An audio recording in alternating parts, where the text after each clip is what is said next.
Renerio. Hi guys, so may nagtanong sa akin, ano daw, ang question, teka lang hanapin ko lang yung question. Ang question ni Reneo Capareda, upline, paano mo i-handle kapag ang leader mo di nagko-cooperate?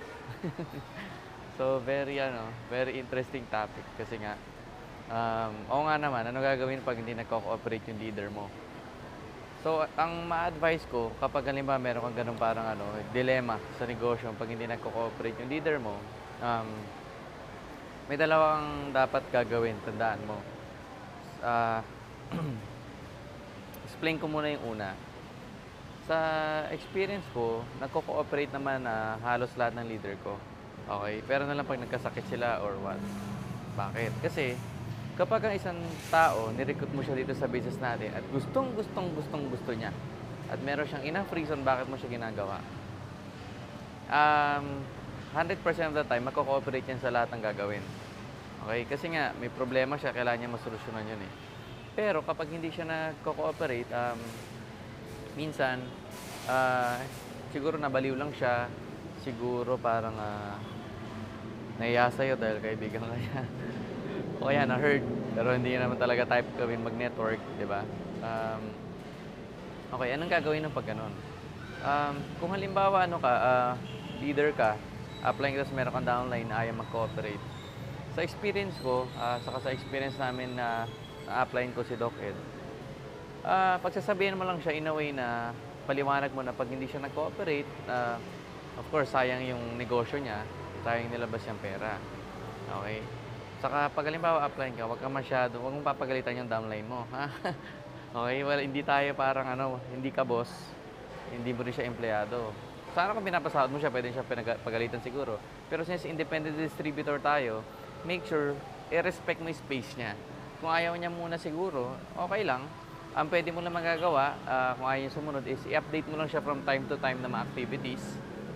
Okay, so halimbawa meron kayo OPP, may NDO, may ASAP, meron kayong mga special trainings o team buildings, i-update mo siya if ever gusto niya. Okay, at the same time, sa experience ko kasi, lahat ini-inform ko naman. Para kasi sa akin, dapat marami ka talagang leaders eh. Kasi kung halimbawa meron kang 20 o 30 na leaders, isa doon di mag-cooperate, okay lang.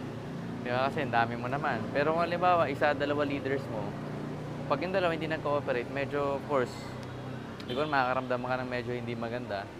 So, I highly suggest, para hindi mo ma-experience yun, na parang pinepersa mo yung tao mo na mag-cooperate, ganyan. Make sure na marami kang leaders na dinidevelop. Hindi lang isa, hindi lang dalawa, hindi lang 5, hindi lang 10. Mag-recruit ka na mag-recruit. Para sa akin, ang principle na sinusunod ko is lagi, recruit ka ng recruit a lot of people, and then work with the willing. Isa mga ayaw, okay lang. Recruit ka na marami, and work with the willing. Isa mga ayaw, okay lang. Kasi pag in-spend mo yung time mo sa mga ayaw, sa mga negative, una-una, masasayang yung oras mo. Pangalawa, sana ini-spend mo yung sa mga productive kaysa dun sa mga makukulit o matigas ang ulo. Okay? Parang yan, guys. Halimbawa, meron kang tinatawag ko spare tire principle. Sa spare tire principle, hindi ka naman lalabas ng bahay na wala kang spare tire. Okay? Eh, what if merong mangyari, maplatan ka, tapos wala kang dalang spare tire? Karoon din pag isa lang yung leader mo. Okay? So, what if meron kang 5 spare tire o 10? Maplatan ka man ng 5 beses, meron ka pa. Karoon din pag meron kang leader na ganun kadami. Okay? Hindi mo mag-cooperate isa, meron ka pang iba. So, remember, para maiwasan yung leaders na hindi nagko-cooperate, before pa lang mag-start yung pagninegosyo nyo, linawin nyo na ano yung mga expectations sa mga kailangan mangyari along the way. Eh, dapat mag-agree siya doon. Okay? Kung hindi naman mo nagawa yun, doon ka sa next step, which is na i-update mo siya from time to time na mga activities. And then eventually, kung nagustuhan niya, dadali mo siya doon. Tapos yung pangatlong way is, of course, mag-develop ka maraming leaders para hindi ka needy. Kasi pag needy ka, magne-negative ka, ma-frustrate ka, okay, naapektuhan ka lalo. So, pag marami kang leader, hindi ka affected. So, halimbawa, ma-attrition ka man, iba ayaw na, mag-quit, iba lumipat ng company, o yung iba parang kinuha na ni Lord, ganyan.